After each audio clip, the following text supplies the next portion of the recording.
सभी। जीवन है एक कश्ती, बैठे हैं जिसमें सभी। लगती है बढ़ती जाए, असल में वो बढ़ ना पाए। अगर यीशु माझी नहीं, अगर यीशु माझी नहीं।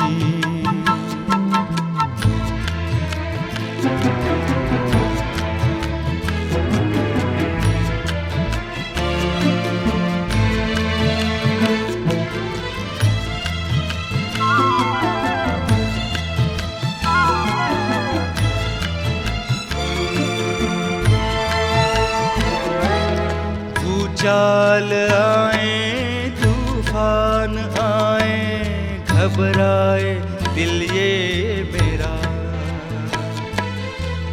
चाल आए तूफान आए, घबराए दिल ये मेरा। यीशु बनेगा तेरा सहारा, आज़मा ले तू उसको जरा। आज़मा ले तू उसको जरा।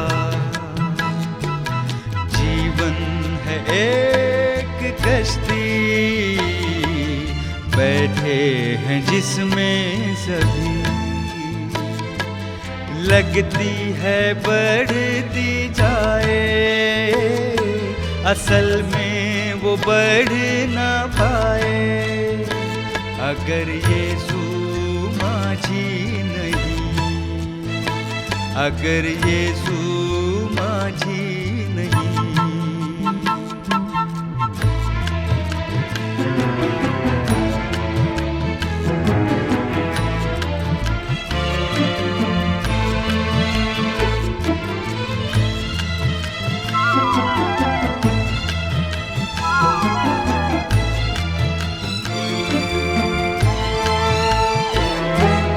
रास्ता कठिन और लंबा सफर हो, छाया हो अंधियारा। रास्ता कठिन और लंबा सफर हो, छाया हो अंधियारा। यीशु ही है जो पार लगाए, पहुँचाएगा वो किनारा। पहुँचाएगा वो किनारा। जीवन है एक कश्ती, बैठे हैं जिसमें सभी। जीवन है एक कश्ती, बैठे हैं जिसमें सभी। लगती है बढ़ती जाए, असल में वो बढ़ ना पाए। अगर यीशु माझी नहीं, अगर यीशु माझी नहीं, अगर यीशु माझी नहीं।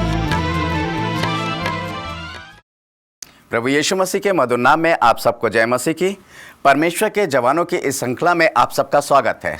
हम बात कर रहे हैं जवानों के लिए, और जवानों के लिए जब हम बात कर रहे हैं तो खास तौर से आज का विषय हमारा होगा जवानी की अभिलाषाओं से भाग। यानी जवानी की, जो जवान होते हैं उनकी जवानी किस तरीके की होनी चाहिए, और परमेश्वर क्या चाहता है कि वो जवानी, अपनी जवानी को किस तरीके से इस्तेमाल करें। गलत कामों में नहीं, गलत चीज़ों में नहीं, गलत बातों में नहीं, किसी भी गलत रास्ते पर उनकी जवानी नहीं जानी चाहिए। क्योंकि ये जवानी में कई बातें होती हैं। एक तो जवानी का जो जोश होता है, अगर ये गलत रास्ते पे चला जाए तो फिर वो गलत रास्ते पे चलता चला जाता है। कभी कदार ऐसा होता है कि कोई भी जवान भाई या बहन अपने जोश के कारण अपनी जवानी को गलत रास्ते पे डाल देते हैं, और फिर वहाँ से लौटना बहुत मुश्किल हो जाता है, वहाँ से पलटना बहुत मुश्किल हो जाता है, और वो बुराई की दलदल में और अंधकार की दलदल में और बहुत सी दलदल में फंसते चले जाते हैं। आप जानते हैं दलदल का मतलब क्या होता है? दलदल का मतलब ये होता है कि आप जितना उस दलदल में से निकलने की कोशिश करेंगे उतना ही उस दलदल में फंसते चले जाएंगे। तो मेरे प्यारे भाइयों बहनों, खास तौर से मैं अपने जवान भाई बहनों के लिए ये बात करना चाहता हूं कि हम ऐसी दलदल में फंसने की कोशिश क्यों करें? हम अपनी जवानी को उस दलदल में ले जाके क्यों डालें? हम पहले से अलर्ट ना हो जाए। हम शुरू से अपनी जवानी को अपने परमेश्वर के हाथ में रख कर चलें तो मेरे ख्याल से कभी अफसोस करने की ज़रूरत नहीं होती है। आप अपने बुजुर्गों से पूछें जिन्होंने अपनी जवानी को बर्बाद किया और वो आज तक पछता रहे हैं, वो आज तक रो रहे हैं। कारण क्या है? क्योंकि उन्होंने अपनी जवानी को उस बुराई की दलदल में फंसा दिया और यही कारण हुआ कि जब वो दलदल में फंस गए तो आज भी कहीं ना कहीं किसी ना किसी रूप में वो बुराई उनके चारों तरफ बनी रहती है। उस बुराई का कुछ ना कुछ अंश उनके जीवन में पाया जाता है। इसलिए मेरे प्यारे भाइयों बहनों, मैं आपको बताना चाहता हूं कि इस बुराई की दलदल में से हम निकलें, और अगर हम फंस चुके हैं तो इसके लिए हम परमेश्वर से प्रार्थना करें, क्योंकि परमेश्वर आपको आवाज़ देकर बुलाता है, क्योंकि परमेश्वर आपसे बातचीत करता है। मैं आपके लिए एक पद पढ़ना चाहूँगा कि परमेश्वर आपसे क्या चाहता है और उसकी इच्छा आपके लिए क्या है। मेरे साथ निकाल लीजिए दूसरा तिमुथियों और उसका 2 अध्याय और उसके 22 पद में यहाँ पर इस प्रकार से लिखा है, जवानी की अभिलाषाओं से भाग और जो शुद्ध मन से प्रभु का नाम लेते हैं उनके साथ धर्म और विश्वास और प्रेम और मेल मिलाप का पीछा कर। जी हाँ, जवानी की अभिलाषाओं से भाग।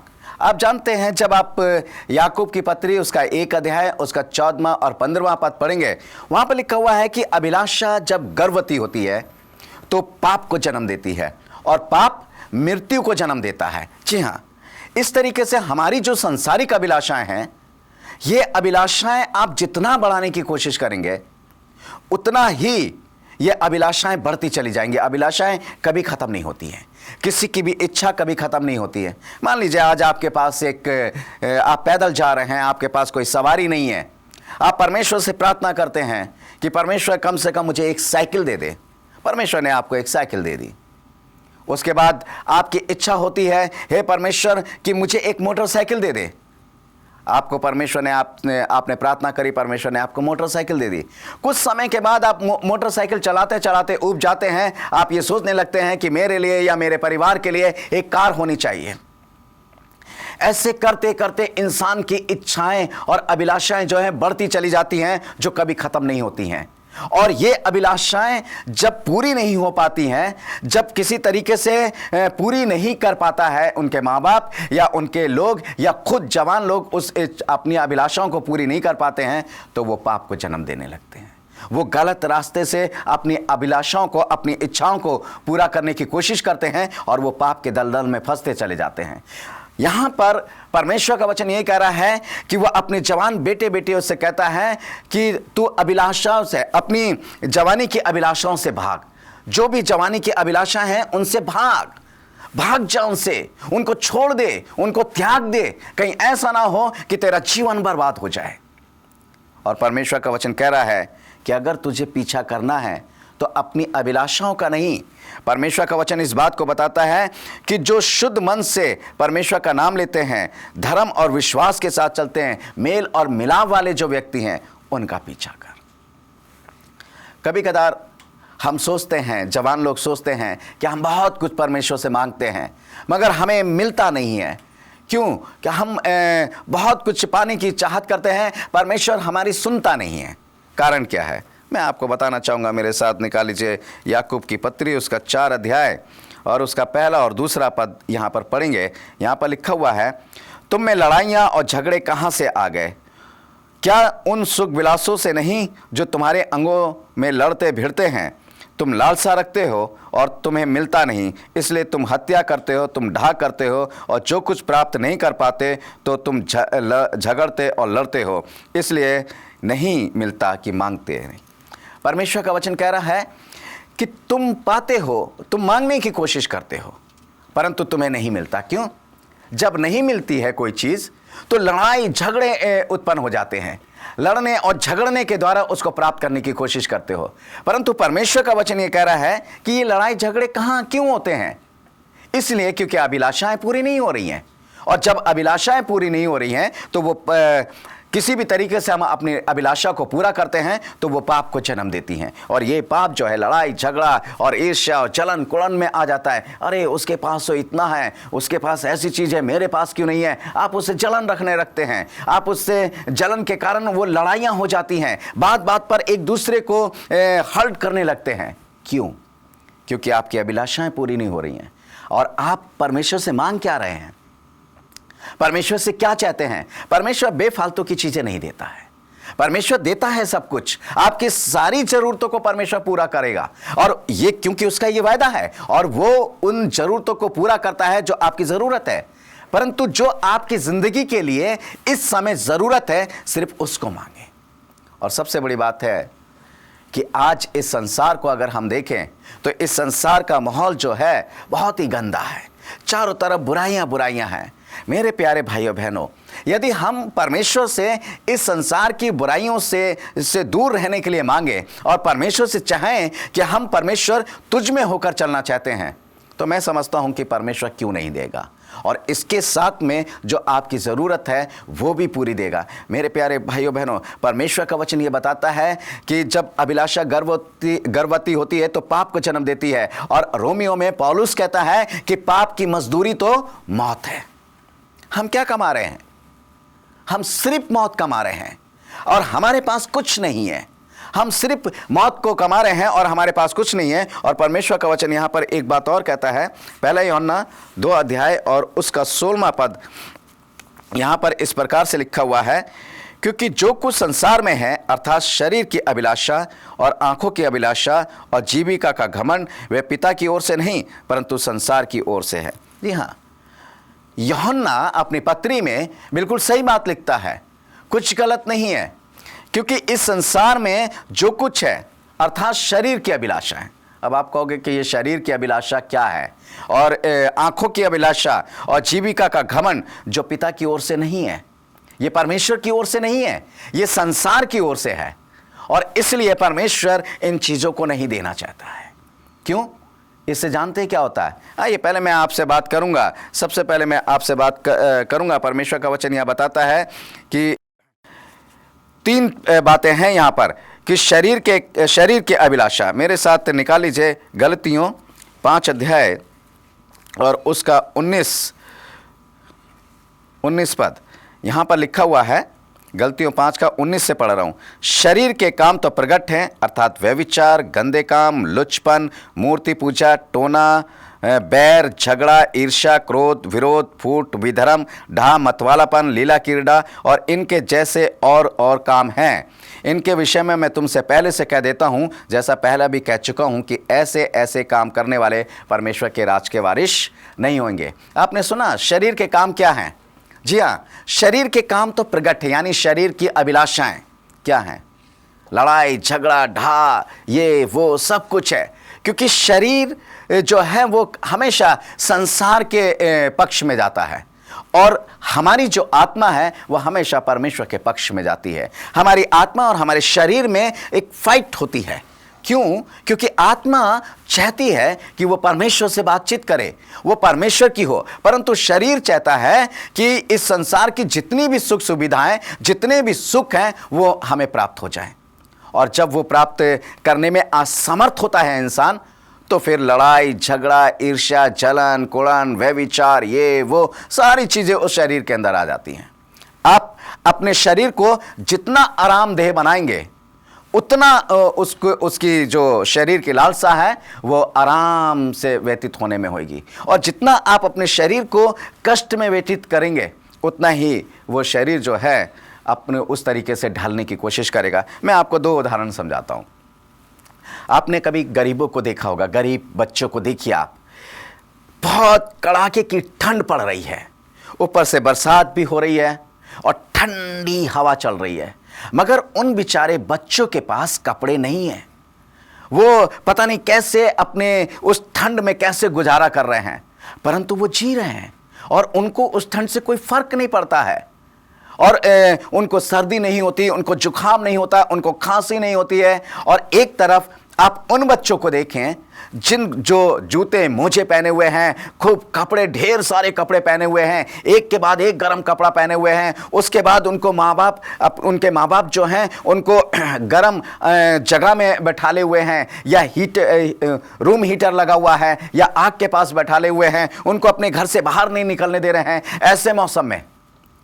परंतु जरा सा अगर वो निकले तो उनको ठंड लग जाती है, वो ठंड में उनको जुकाम हो जाता है, उनके गले पकड़ जाते हैं ठंड में, वो बुखार से तपने लगते हैं। क्यों?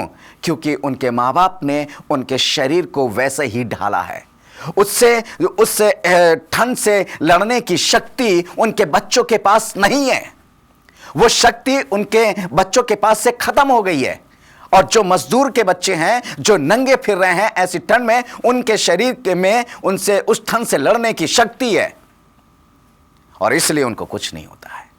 हम अपने शरीर को जैसा ढालने की कोशिश करेंगे, मेरे प्यारे भाइयों बहनों, जितनी सुविधा इसको देने की कोशिश करेंगे, ये उतनी सुविधा की चाहत करेगा, और आप एक दिन इस शरीर की सुविधा को करते करते खत्म हो जाएंगे, परंतु इस शरीर की सुविधा कभी खत्म नहीं होगी। इसलिए आप इसको जैसा ढालने की कोशिश करेंगे, ये वैसे ही वातावरण में ढलेगा। मेरे प्यारे भाइयों बहनों, इसलिए परमेश्वर कहता है कि तू अपनी जवानी की अभिलाषाओं से भाग, इस शरीर की अभिलाषाओं से भाग, और इसको परमेश्वर की इच्छाओं में ढालने की कोशिश कर, क्योंकि वहां पर आपकी सांसारिक इच्छाएं सीमित हो जाती हैं। आपको कोई फर्क नहीं पड़ता है कि आपको कोई चीज मिले या ना मिले। मत्ती 5 और उसका 28 पद यहां पर इस प्रकार से लिखा है, परंतु मैं तुमसे यह कहता हूं कि जो कोई किसी स्त्री पर कुदृष्टि डाले, वह अपने मन में उससे व्यभिचार कर चुका है। जी हाँ, यह है आंखों की अभिलाषा।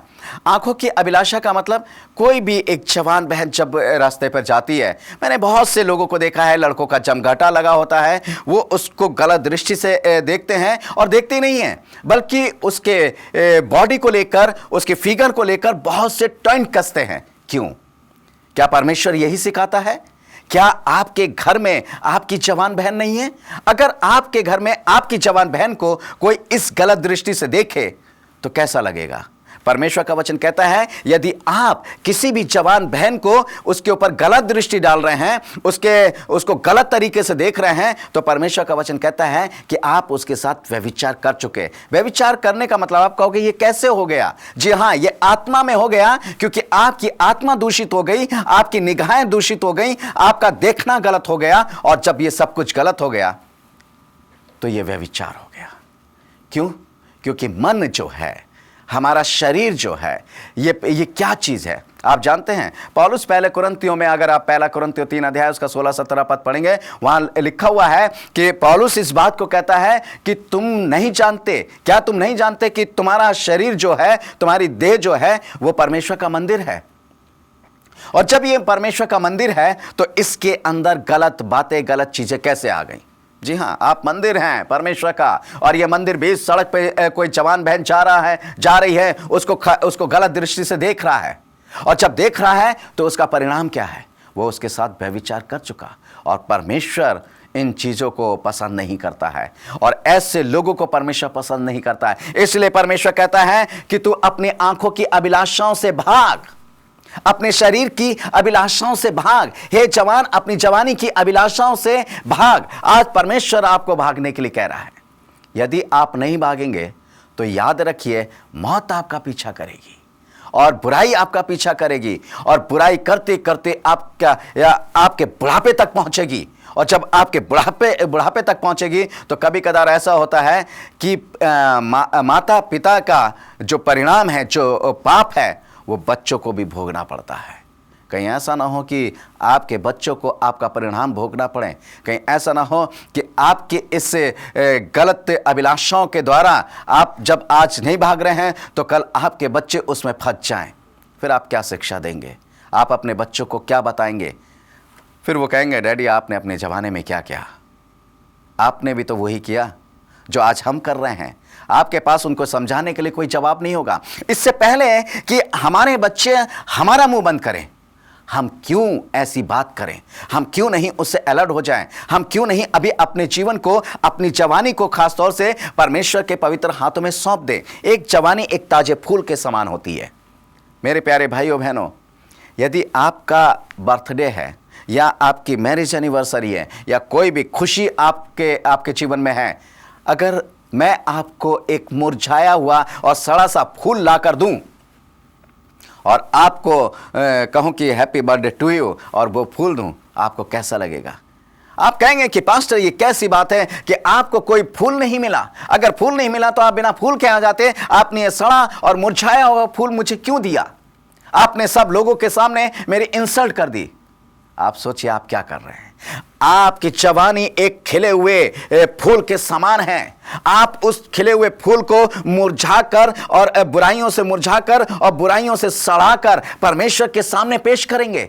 जब आपकी झुर्री हो जाएगी, जब आपके दांत टूट जाएंगे, जब आप चल नहीं पाएंगे, जब आप थोड़ी दूर चलेंगे और थक जाएंगे, तब आप अपना जीवन परमेश्वर को सौंपेंगे। ऐसा मुरझाया हुआ जीवन, ऐसा सुलझाया हुआ जीवन जी नहीं, परमेश्वर ऐसे जीवन को फिर ग्रहण नहीं करेगा। फिर आप कितना भी परमेश्वर की उपस्थिति में बैठने की कोशिश करें, कितना भी घुटने टेकें, परमेश्वर फिर ऐसे जीवन को स्वीकार नहीं करेगा। जो जीवन परमेश्वर चाहता है और जिस समय से चाहता है वो आपने बर्बाद कर दिया। बहुत देर हो जाएगी, फिर आप रोने के सिवाय, आंसू बहाने के सिवाय और कुछ नहीं होगा, और मरने के समय तक आपके दिल के ऊपर एक बोझ होगा और वो बोझ उतर नहीं पाएगा। मेरे प्यारे भाइयों बहनों, एक पद मेरे साथ और निकाल लीजिए। पतरस, दूसरा पतरस और उसका 2 अध्याय और उसके 14वें पद में यहाँ पर लिखा हुआ है, उनकी आंखों में व्यभिचार बसा हुआ है और वे पाप के बिना रुक नहीं सकते। वे चंचल मन वालों को फुसला लेते हैं, उनके मन को लोभ करने का अभ्यास हो गया है, वे संताप की संतान हैं। जी हाँ, उनकी आंखों में ऐसा व्यभिचार बसा हुआ है और वो चंचल मन वालों को, जो चंचल मन वाले हैं, उनको लुभा लेते हैं, उनको पटा लेते हैं और उनके साथ व्यभिचार करते हैं। मेरे प्यारे भाइयों बहनों, ये व्यभिचार जो आप कर रहे हैं, परमेश्वर इससे खुश नहीं है और परमेश्वर नहीं चाहता है कि आप ऐसा काम करें, क्योंकि परमेश्वर को ये कुछ भी अच्छा नहीं लगता है। परमेश्वर पवित्र है और इसलिए वो कहता है कि तुम भी पवित्र बनो। मैं आपको एक तीसरी बात बताना चाहूँगा, जीविका का घमंड। जी हाँ, जीविका का घमंड। हर एक को अपनी जीविका का घमंड है। ये तो आपने आंखों की अभिलाषा देखी, अब जीविका की जो अभिलाषा है, जो आपके साधन हैं, जो अर्निंग के साधन हैं, उनके बारे में मैं बात करना चाहूँगा। नीति वचन और उसका 6 अध्याय और उसके 70वें पद में लिखा हुआ है, अर्थात घमंड से चढ़ी हुई आंखें जो है परमेश्वर को अच्छी नहीं लगती। जी हाँ, परमेश्वर को घमंड से चढ़ी हुई आंखें अच्छी नहीं लगती हैं। क्यों? आपको अपनी जीविका का बहुत घमंड है। आप सोचते हैं मेरे पास गाड़ी है, मोटरसाइकिल है और अच्छी फैसिलिटी है, मैं अच्छे होटलों में खाता हूं और मेरे पास बहुत पैसा है। आपको अपनी जीविका का बहुत घमंड है। आप कहते हैं कि मैं 20-25 हज़ार रुपये कमा रहा हूं, मैं 15-20 हज़ार रुपये कमा रहा हूं, मेरी कमाई बहुत है। आपको अपनी जीविका का घमंड है, मगर सोचें, आपकी जीविका का जो अभिलाषा है, परमेश्वर कह रहा है कि उससे भाग। कहीं ऐसा ना हो कि घमंड से चढ़ी हुई आंखों से परमेश्वर नफरत करता है और जिस चीज से परमेश्वर नफरत करता है उसको नाश भी कर देता है। कहीं ऐसा ना हो कि आपके जीवन में ये जो घमंड है, ये घमंड आपके जीवन को नाश कर दे, ये घमंड आपकी जवानी को नाश कर दे। और इसलिए परमेश्वर का वचन कहता है कि हे जवान, अपनी जवानी की अभिलाषाओं से भाग। आज वो इस बात को बता रहा है कि आप अपनी जवानी की अभिलाषाओं से भागें। यदि आप अपनी जवानी की अभिलाषाओं से नहीं भागेंगे तो उसका परिणाम क्या होगा? पहला यूहन्ना और उसका 2 अध्याय और उसका 17वां पद में यहाँ पर पढ़ना चाहूँगा। यहाँ लिखा हुआ है, संसार और उसकी अभिलाषाएं दोनों मिट जाते हैं, पर जो परमेश्वर की इच्छा पर चलता है वह सर्वदा बना रहेगा। जी हाँ, संसार और उसकी अभिलाषाएं दोनों मिट जाते हैं, सब समाप्त हो जाएगा, परंतु जो परमेश्वर की इच्छा पर चलता है वो सर्वदा बना रहेगा। यदि आप चाहते हैं कि आप सर्वदा बने रहें और परमेश्वर की, तो आप परमेश्वर की इच्छा को पूरा करें, इन सारी चीजों से भागें। जैसे लिखा हुआ है कि शरीर की अभिलाषाओं से यह आपको त्यागना पड़ेगा। यदि आप परमेश्वर में सर्वदा बना रहना चाहते हैं, यह आपको इस संसार में अगर आप बने रहेंगे, इस संसार में बने रहना चाहते हैं तो आप ठीक है, आप शरीर की अभिलाषाओं को प्राप्त करें, आंखों की अभिलाषाओं को प्राप्त करें। आप देखें, ताकें, बैठकर दूसरी बहनों को, आप उन जवान बहनों को ताकें जो आपकी गली से, आपके मोहल्ले से, आपके शहर से, आपकी सड़क से निकलती है। आप देखें, आप स्कूलों में जाते हैं, स्कूल कॉलेजों में जाते हैं, उन जवान बहनों को देखते हैं और उनका मजाक बनाते हैं, उन पे गलत दृष्टि डालते हैं। देखें, शौक से देखें, परंतु याद रखें, परमेश्वर इन सारी अभिलाषाओं को नाश कर देगा। आप घमंड की जीविका की अभिलाषा आपकी है, आप ये भी समाप्त हो जाएगी। और जब सब कुछ समाप्त हो जाएगा तब परमेश्वर क्या कहेगा? आप जानते हैं, परमेश्वर इन सारी चीज़ों को नाश करने पर है। मेरे प्यारे भाइयों बहनों, आज भी परमेश्वर आपको बुलाना चाहता है। आज भी परमेश्वर चाहता है कि आप उसकी इच्छा को पूरा करें, और उसकी इच्छा को पूरा करके आप सर्वदा परमेश्वर के समक्ष बने रहेंगे। आप परमेश्वर की बहुत सी आशीषों को प्राप्त करेंगे। मेरे प्यारे भाइयों बहनों, थोड़े दिन की मौज मस्ती है, थोड़े दिन का आनंद है, थोड़े दिन की आप अपनी अभिलाषाओं को पूरा कर सकते हैं, परंतु इसके बाद क्या होगा? इसके बाद आप सब जानते हैं कि कुछ नहीं होने का है। इसके बाद सब कुछ समाप्त हो जाएगा। आप कितना आनंद प्राप्त कर लेंगे, आप कितनी अभिलाषाओं को पूरा कर लेंगे, मगर यदि आप परमेश्वर पे भरोसा रखेंगे तो परमेश्वर पे जब आप भरोसा रखेंगे तो परमेश्वर आपकी सारी अभिलाषाओं को पूरा करेगा, सारी इच्छाओं को पूरा करेगा। तो मेरे प्यारे भाइयों बहनों, आइए हम अपनी जवानी की अभिलाषाओं से भागकर अपने जीवन को परमेश्वर के हाथ में सौंपें, ताकि परमेश्वर की अभिलाषाओं को परमेश्वर के द्वारा अपनी इच्छाओं को पूरा कर सकें। हम परमेश्वर की इच्छा को पूरा करें। आइए प्रार्थना करेंगे। हम सब अपनी आंखों को बंद करें, अपने सर को झुकाएं। हे स्वर्ग और पृथ्वी के सृष्टिकर्ता परमेश्वर यहोवा, एक बार फिर से आपके अनुग्रह के सिंहासन के पास प्रभु यीशु मसीह नासरी के नाम से आते हैं और तेरे इन जवान बेटे बेटियों को तेरे पवित्र हाथों में सौंपते हैं। प्यारे प्रभु, जिन्होंने आज ये दृढ़ निश्चय किया है कि वह अपनी जवानी की अभिलाषाओं से भागेंगे, जो बेकार की और बुराई की अभिलाषाएं हैं उनको छोड़ना चाहते हैं, उनको त्यागना चाहते हैं, उनको प्यारे प्रभु जी उनसे दूर हटना चाहते हैं। ओ प्यारे प्रभु जी, तू अपनी आत्मा का अभिषेक कर, अपनी सामर्थ उंडेल, अपना अनुग्रह कर प्यारे प्रभु, अपनी करुणा, अपनी दया उनके ऊपर उंडेल, ताकि संसार के अभिलाषाओं से भाग सकें और प्यारे प्रभु जी तुझ में बने रहें और तेरे इच्छा को पूरा करते रहें, ताकि पिता परमेश्वर अपनी जवानी में प्यारे प्रभु हमेशा सदा तुझे अपने साथ रखे रहें और पिता परमेश्वर उन चीज़ों को प्राप्त करें जो स्वर्गीय हैं और आनंद हमेशा हमेशा के लिए जो आनंद पहुंचाती हैं। इन सबको तेरे हाथ में सौंपते हुए ये प्रार्थना धन्यवाद के साथ प्रभु यीशु मसीह नासरी के नाम से मांगते हैं। आमीन, आमीन।